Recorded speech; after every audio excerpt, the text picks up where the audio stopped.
구약성경 1045페이지에 있습니다. 이사야서 64장 1절에서 9절의 말씀을 우리 한 절씩 교독하겠습니다. 원하건대 주는 하늘을 가르고 강림하시고 주 앞에서 산들이 진동하기를 우리 썩은 삶의 불의물을 끊지 않게 하사 주의 원수들의 주의 이름을 알게 하시며 이방 사람들로 주 앞에서 들게 하옵소서.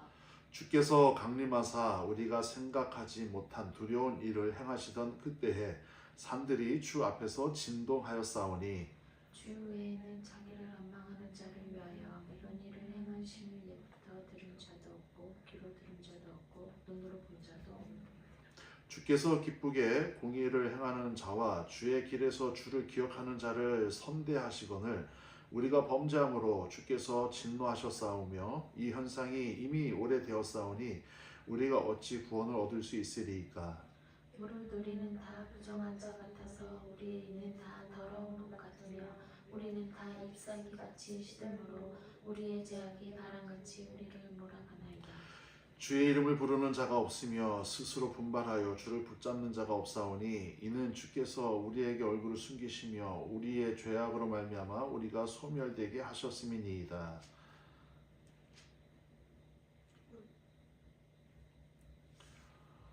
그러나 여호와여 이제 주는 우리 아버지시니이다. 우리는 진흙이요 주는 토기장이시니 우리는 다 주의 손으로 지으신 것이니이다. 여호와여 너무 분노하지 마옵시며 죄악을 영원히 기억하지 마옵소서. 구하오니 보시옵소서 보시옵소서. 우리는 다 주의 백성이니이다. 아멘. 오늘 기다림의 은혜 두 번째 말씀을 가지고 여러분과 잠시 말씀을 나누도록 하겠습니다. 기다림의 미학을 잃어버린 시대라고도 할 수 있어요. 음식도 바로 배달이 되어야 되고 택배도 새벽 배송이 와야 되고 참 편리한 시대를 살고 있죠. 뿐만이 아니라 우리의 문제도 즉각 해결되길 바라는 마음이 우리 믿는 신앙인들에게도 있다라는 것이죠. 하지만 이 신앙이라고 하는 것은 기다림, 그 인내의 시간을 통해서 자라나고 있다는 것도 우리는 망각해서는 안 됩니다. 편리함을 통하여서 만족함을 위하여서 빠른 것도 중요하지만 기다림과 인내의 시간을 통하여 우리의 신앙이 자라고 하나님과 우리가 교통된다라고 하는 것을 우리는 절대로 망각해서는 안 된다는 것이죠. 여러분, 아브라함이 25년을 기다려서 이삭을 얻었고요. 모세는 40년을 기다려서 하나님의 출애굽 명령을 거행한 자가 되었고, 다윗은 15년이 넘는 시간 동안 도망자, 이스라엘의 두 번째 왕이라고 하는 기름 부음을 받았음에도 불구하고 15년 동안 도망자의 생활을 살았습니다. 초대교회 성도들도 주님이 다시 오실 그날을 자기가 죽는 그 순간까지 기다리며 살아왔다는 거예요. 그러면서 믿음을 지켰어요. 저 같은 경우도 예전에 학생부 때 교회 예배 드리러 가려고 하면요, 수요 예배, 금요 예배, 또 토요일 날에는 그 MIF 연합 예배, 뭐 학생부 예배가 있거든요. 중등부 예배, 고등부 예배, 주일 예배도 마찬가지지만 버스를 타고 다녔거든요. 버스를 타고 다니는데 이 버스가 빨리 오면은 15분에서 30분 정도 기다렸고요. 늦게 오면은 50분에서 1시간을 기다렸어요. 그래서 그 기다리는 1시간 동안 버스를 기다리면서 교회 가는 그 설레임으로 기다리고 있었고요. 또 버스를 타면은 또 40분을 또 가야 되는 거예요. 왕복으로 따지면은 거의 4시간이 넘는 시간이죠. 그런 시간들을 기다림 속에서, 기다림의 연속 속에서 하나님의 집을 찾아가고 또 예배를 사모하면서 그 기다림을 통하여서 얻는 만족감이라는 게 있었다라는 거예요. 지금은 교회 버스가 이렇게 운행하면서 1분만 늦어도 막 교회 차량 봉사하시는 분을 이렇게 째려보기도 하고 막 그러는데, 그때는 버스가 30분, 40분, 50분을 기다려도요, 누구 하나 불평하는 자가 없었다라는 거예요. 오늘 본문에 등장하는 이스라엘은 깊은 기다림 속에서 절망감 속에 빠져 있었습니다. 이 기다림 속에 있는 절망감 속에 빠져 있었다라는 거예요. 그래서 하나님의 은혜, 하나님이 주시는 구원을 날마다 기다리고 있었다라는 거예요. 근데 그때 주신 하나님의 메시지였다라는 것이죠. 그런데 이 이스라엘 백성들의 기다림은 단순히 시간적인 기다림이 아니라 어떤 기다림이 거기에 또 있었느냐? 시간을 인내해서 하나님 5년, 10년, 30년, 70년 그걸 기다리는 것은 어찌 보면 감당할 수 있겠으나 그들이 정말 원했던 기다림은 무엇이었느냐? 하나님의 임재였다라는 것입니다. 포로 생활을 하면서 그들에게 닥쳐온 가장 현실적인 어려움은 무엇이었느냐? 시간을 두고 기다리는 문제가 큰 문제가 아니라 하나님이 안 계신 것 같은 하나님의 부재. 그러니까 그들의 믿음과 신앙 속으로 깊게 파고들어서 하나님이 임재하셔야 함에도 불구하고 하나님이 안 계신 것 같은 하나님의 부재 속에서 그들은 날마다 씨름하고 사투하고 있었다는 것이. 얼마나 그들의 기다림이 간곡하고 얼마나 그들의 기다림이 간절했는지 1절의 말씀에 보니까 이렇게 말씀하고 있어요. 우리 1절 말씀 다시 한번 읽어보겠습니다. 시작. 원하건대 주는 하늘을 가르고 강림하시고 주 앞에서 산들이 진동하기를 하늘을 가르고 내려오시옵소서라고 말씀하고 있어요. 하늘을 가르고 내려오시옵소서.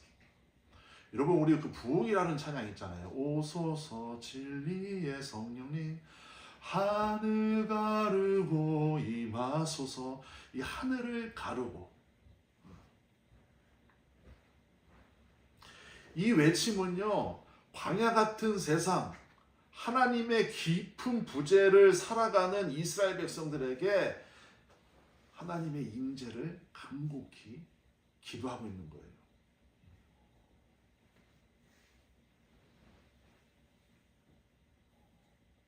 그래서 하나님의 부재가 아닌 하나님의 임재를 사모하는 간절함. 지난 시간에도 말씀드렸죠. 넘쳐남으로 인한 만족감이 아닌 결핍을 통한 간절함으로 예배한다. 그러니까 여러분 결핍은 어찌 보면은 절망의 근거가 아니라 간절함으로 하나님을 찾는 도구가 결핍이에요. 그런데 세상에 많은 사람들이 성도들 중에서도 결핍 때문에 자기의 운명이 자기의 상태가 결정되었다라고 좌절하는 성도들이 너무 많습니다. 여러분 결핍은 결론이 아니라 도구요 과정입니다. 그래서 이 기다림의 은혜 오늘 두 번째 시간인데 이 예수님의 오심을 기다리는 이 대림절의 이 시간에 우리가 우리의 삶 속에서 혹시 인내하지 못하고 또 결핍 속에 있고 하나님의 은혜, 하나님의 임재를 간절하게 찾는 성도들이 이때를 잘 이기고 승리하시는 귀한 여러분들의 시간이 되기를 주님의 이름으로 축원드리겠습니다. 오늘 본문의 배경은 절망 속에서 올려드리는 기도예요. 아까도 말씀드렸지만 이스라엘 백성들 바벨론의 포로의 후기입니다. 후기. 이제 바벨론 포로 생활이 거의 끝나갈 무렵이에요. 어찌 보면은 여러분 가장 어둠이 짙은 시간이 언제입니까? 새벽이 찾아오기 전이라고 하잖아요.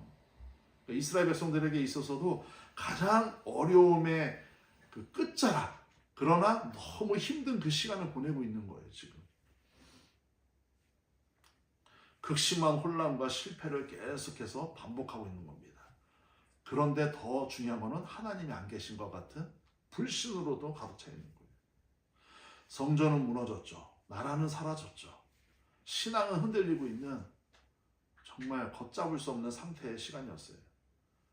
거기에다가 하나님은 안 계신 것 같고 지난주에 얘기했던 그 세례 요한의 시대보다 어찌 보면 더 절망적인 시간을 보내고 있었다는 거예요. 그래서 그들이 절규하는 겁니다. 하늘을 가르고 임하소서. 아까 읽었던 1절의 말씀. 이 하늘을 가르다라고 하는 이 가르다라고 하는 동사는요 히브리어로 어떤 뜻이 있냐면은 찢어버리다라는 뜻을 갖고 있어요. 또 하나 터트려버리다, 파괴시켜버리다.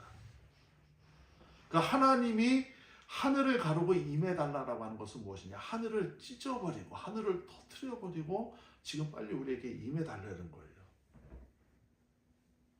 근데 여러분 이거 말씀 읽다 보니까 제가 의문점이 하나 들었습니다. 하늘이 막혀 있어서 하늘을 가르고 강림해달라고 기도한 것인가? 여러분 문맥상으로 보세요. 하늘을 터트려버리고 하늘을 찢어버리고 하나님 임해달라고 지금 기도하고 있잖아요. 그러면 하늘이 지금 막고 있는 것인가? 하늘이 하나님의 임재, 하나님의 현현하심을 막고 있는 것인가? 라고 하는 의문이 들어요. 그들과 하나님 사이에 지금 하늘이 막고 있는 것 같은 뉘앙스로 비춰집니다. 그런데 그 뜻이 아니죠, 여러분. 하늘이 막고 있는 것이 아니죠. 지금 이스라엘 백성들은 이 메시지를 통하여서 지금 하나님 앞에 자신들의 죄를 고백하고 있는 거예요. 이사야서 59장 1절에서 2절의 말씀인데 우리 한번 자막으로 나올 텐데 같이 읽어보겠습니다. 시작. 여호와의 손이 짧아 구원하지 못하심도 아니요 귀가 둔하여 듣지 못하심도 아니라 오직 너희 죄악이 너희와 너희 하나님 사이를 갈라놓았고 너희 죄가 그의 얼굴을 가리워서 너희에게 듣지 않게 하려 함이니라. 오늘 본문에 앞서서 이스라엘의 죄악에 대한 참상을 고발하는 말씀이에요. 그러면서 거기에 말씀하고 있죠. 하나님의 손이 짧아서 귀가 둔해서 구원하지 못함이 아니다. 너희 죄악이, 우리의 죄악이 하나님과 너희 사이를 갈라놓았다라는 거예요. 그래서 하나님이 그의 얼굴을 가리고 있다라는 거예요. 그래서 너희의 이야기를 듣지 않고 있다라는 겁니다. 자, 여러분, 우리 죄 때문에 하나님의 얼굴이 가려진 거예요. 그러니까 하늘로 막혀 있는 것이 아니라 우리의 죄악 때문에 하나님과 우리 사이에 가림막이 생긴 겁니다. 제가 이 이사야서, 이거 지금 방금 읽었던 이사야서 59장 1절에서 2절의 말씀을 깊게 묵상하다 보니까 그 마음을 주시는 거예요. 왜 우리의 죄악 때문에 우리와 하나님 사이에 가림막이 생겼을까? 하나님이 왜 고개를 돌리셨을까? 아니 우리의 죄를 보시면 하나님이 징계하시고 아니면 선지자를 보내셔서 우리의 죄를 낱낱이 밝히시고 돌이키게 하시면 되는데 왜 오늘 이 이사야서 59장 1절에서 2절의 본문에서는 하나님이 고개를 돌리시고 하나님과 우리 사이에 가림막이 생겼을까? 이걸 제가 곰곰이 묵상해 봤거든요. 근데 아주 간단합니다. 여러분 한번 상상해 보세요. 여러분들의 자녀가 여러분들 보는 눈앞에서 상상할 수 없는 죄를 지금 짓고 있다고 생각해 보세요. 그 죄 짓는 모습을 눈뜨고 계속 쳐다볼 수 있는 부모가 있을까요? 고개를 돌립니다. 하나님도 마찬가지입니다. 여러분, 내 자녀가 지금 내가 보는 앞에서 죄를 짓고 있다. 너무 더러운 죄, 상상할 수 없는 죄를 짓고 있다. 볼 수가 없는 거예요. 쳐다볼 수가 없는 거예요. 모른 척이 아니라 고개를 돌릴 수밖에 없는 겁니다. 그래서 가림막이 생긴 거예요. 이스라엘 백성들도 그걸 알아요. 그래서 하나님과 우리 사이에 놓여있는 저 하늘은 우리의 죄악입니다. 그 죄악을 찢어버리고 터뜨려버리시고 강림하여 주시옵소서. 여러분, 예수님을 기다리는 우리의 믿음이 이래야 됩니다. 그게 기다림의 은혜예요.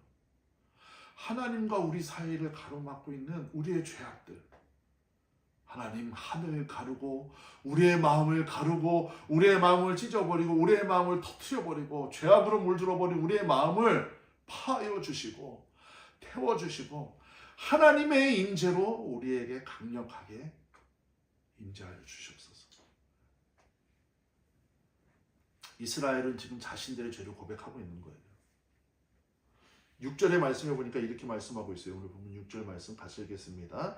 무릇 우리는 다 부정한 자 같아서 우리의 의는 다 더러운 옷 같으며 우리는 다 잎사귀 같이 시들므로 우리의 죄악이 바람같이 우리를 몰아가나이다. 다 부정하대요. 이스라엘 백성들도 알아요. 우리는 다 부정한 자 같습니다. 그러면서 마지막에 보니까 죄악이 바람같이 우리를 몰아간대요. 하나님, 도저히 우리가 죄를 이길 힘이 없습니다. 죄는 짓고 싶지 않은 거예요. 이제 하나님과 자기들 사이의 가림막 때문에, 그리고 하나님의 부재 때문에 이들은 더 이상 죄를 짓고 싶지 않은 거예요. 그래서 고백하는 거예요. 하나님, 우리에게 죄를 이길 수 있는 힘을 주시옵소서. 죄가 우리를 바람같이 몰아갑니다. 우리에게 죄를 이길 수 있는 힘을 주시옵소서. 그리고 그럼에도 불구하고 하나님을 향한 믿음을 계속 붙잡고 있는 거예요. 본문 8절의 말씀에 보니까 이렇게 말씀하고 있죠. 8절 시작. 그러나 여호와여, 이제 주는 우리 아버지시니이다. 우리는 진흙이요 주는 토기장이시니 우리는 다 주의 손으로 지으신 것이니이다.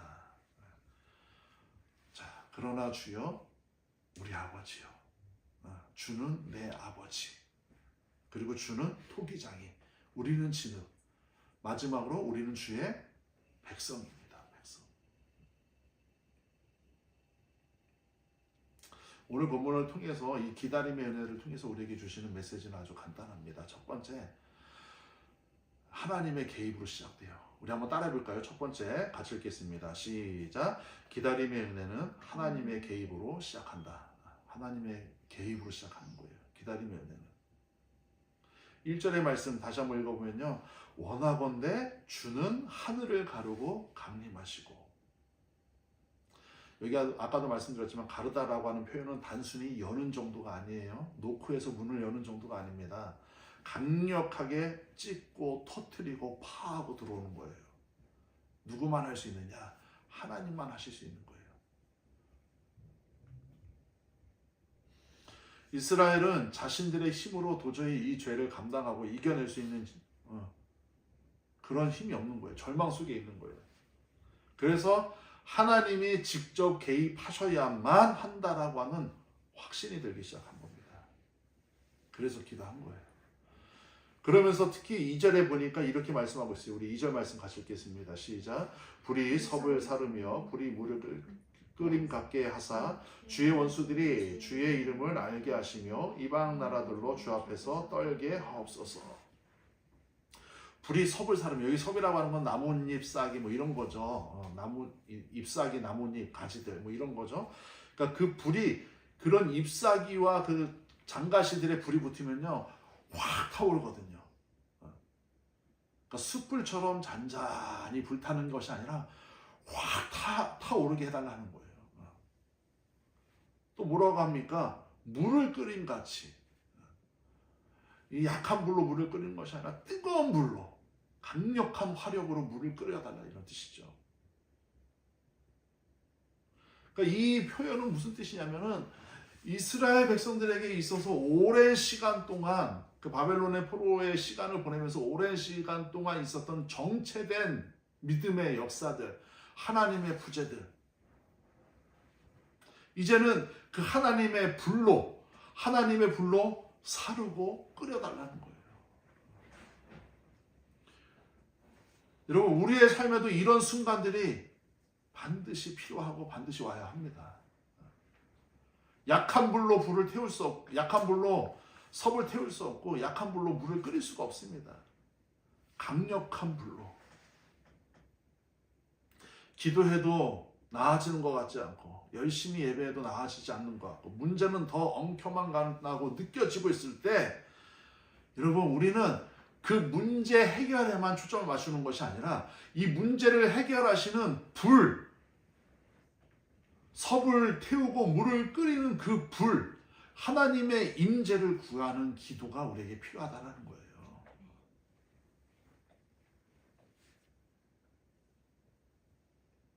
자꾸 내 삶의 어려움이 없어지기만 하는 기도예요.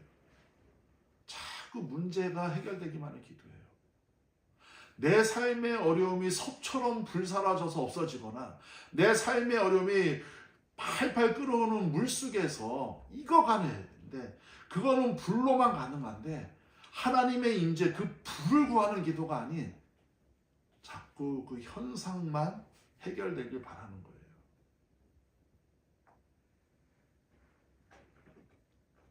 지난주에도 말씀드렸다시피 사두개인과 바리새인들이 어땠습니까? 내면의 변화는 추구하지 않고 아브라함의 자손이라고 하는 그 자존감, 그 자존심,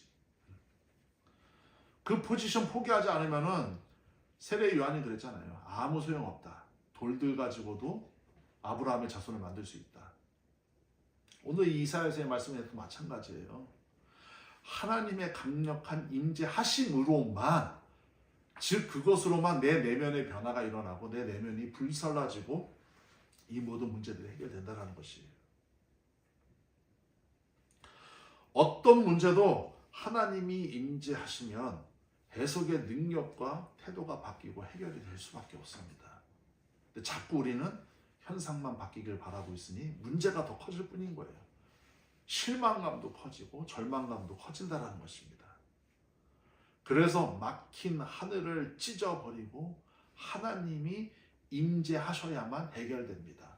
하나님 우리의 포로 생활을 끝내주세요, 이런 기도가 아니라 하나님의 임재를 구하는 기도가 첫 번째 기도였다는 거예요. 하나님의 개입. 두 번째는 뭐냐?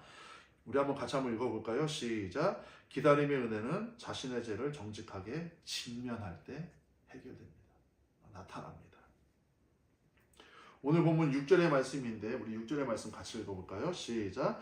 무릇 우리는 다 부정한 자 같아서 우리의 의는 다 더러운 옷 같으며 우리는 다 잎사귀 같이 시들므로 우리의 죄악이 바람같이 우리를 몰아가나이다.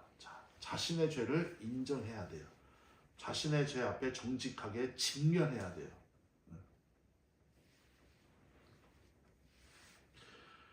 여러분, 부정한 자 같고 우리의 의는 더러운 옷 같다.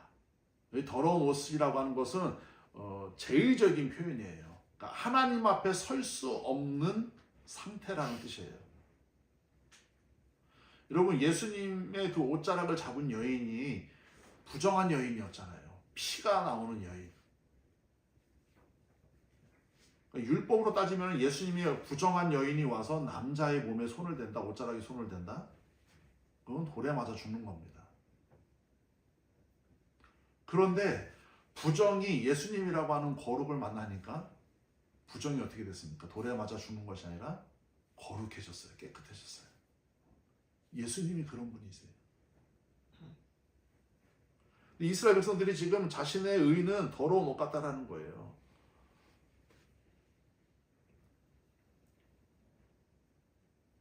더 이상 자신들의 의로움을 주장하지 못하는 상태. 여러분, 이거 너무 중요한 이야기입니다.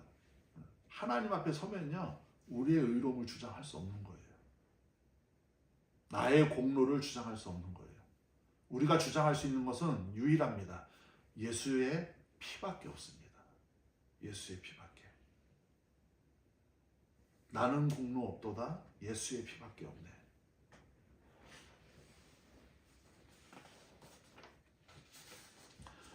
이스라엘 백성들은 하나님을 기다릴 자격조차 없다라고 하는 것을 스스로 지금 인정하고 있어요. 근데 이런 회개가 하나님을 만나는 아주 중요한 통로가 되고 근거가 됩니다. 여러분, 웨슬리, 이 감리교회 창시자 웨슬리도요, 성화의 출발점은 죄의 자각이라고 했어요.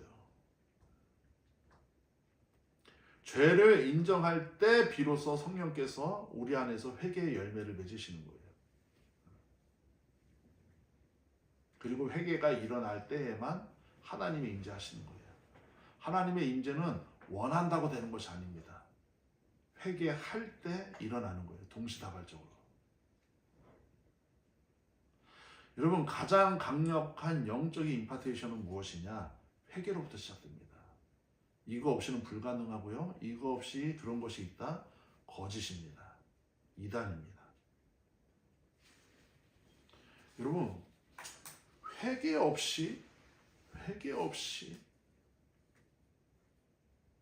없는 위로, 회개 없는 임재, 회개 없는 예배, 내 가슴을 치고 나의 죄를 고백하고 나의 죄와 나의 죄 때문에 예수님이 돌아가시고 나의 죄를 예수님이 해결해 주셨다라고 하는 이 분명한 회개의 과정이 없는 교회, 없는 신학, 없는 말씀은 다 거짓이라고 봐도 돼요.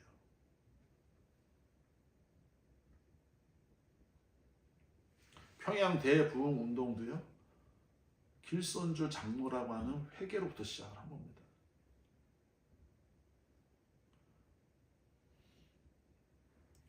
우리 죄악이 바람같이 우리를 몰아가나이다.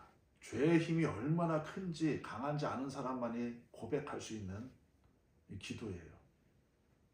그래서 여러분, 다윗의 기도도 아주 처절했죠. 어떻게 기도했습니까? 주의 성령을 절대로 내게서 거두지 마옵소서. 내 죄를 인정합니다. 내 죄를 하나님 앞에 고백합니다. 그런데 주의 성령만은 거두지 말아주시기 바랍니다. 회개한 자만이 기도할 수 있는 거예요. 여러분, 지금 이스라엘 백성들이 할 수 있는 것은 회개하고 돌이키는 것밖에 없어요. 지난 시간에 말씀드렸죠. 회개라고 하는 것은 방향을 전환하는 거. 이거 없이 하나님의 언약, 하나님의 임재는 있을 수가 없다는 것이죠. 그래서 기다림의 은혜는 첫 번째로 하나님의 개입으로 시작되고, 두 번째로 뭐냐? 우리 죄의 자각, 회개로 작동하기 시작하는 거예요. 그리고 마지막으로 기다림의 은혜는 어떻게 되느냐? 세 번째, 기다림의 은혜는 언약에 기초해야 돼요. 언약에 기초.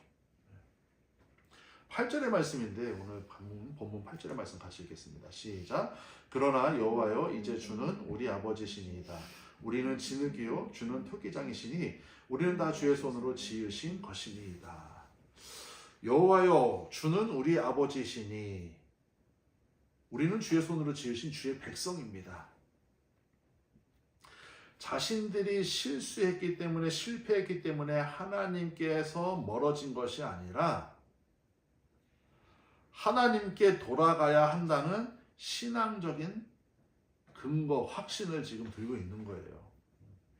그래서 이스라엘이 지금 이제 하나님을 어떻게 부르냐? 아버지라고 부르잖아요. 이제 8절에서 아버지. 왜 이렇게 아버지라고 부르는지 아십니까? 그분은 비록 이스라엘의 죄 때문에 징계는 하시지만, 아주 중요합니다, 버리지는 않는다라는 거예요. 여러분, 자녀들이 잘못한다고 갖다 버립니까? 때로는 체벌도 하고 때로는 혼내기도 하고 징계하죠. 그러나 버리지는 않는 거예요, 자녀들을. 자녀들이 아무리 죄를 지어도요, 버리지는 않는다니까요. 징계는 하더라도. 하나님이 그런 겁니다. 하나님이 우리의 죄 때문에 우리가 씨름하고 있고 회개하고 있을 때 징계는 하실 수 있어도 절대로 그의 백성 버리지 않는다 라고 하는 언약을 이스라엘 백성들이 근거로 해서 지금 기도하고 있는 거예요.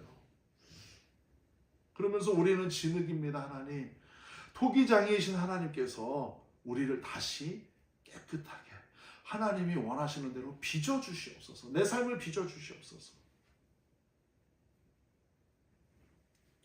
여러분, 그래서 이 기다림의 은혜, 이 기다림의 계절, 예수님의 오심은 어떤 뜻을 갖고 있느냐?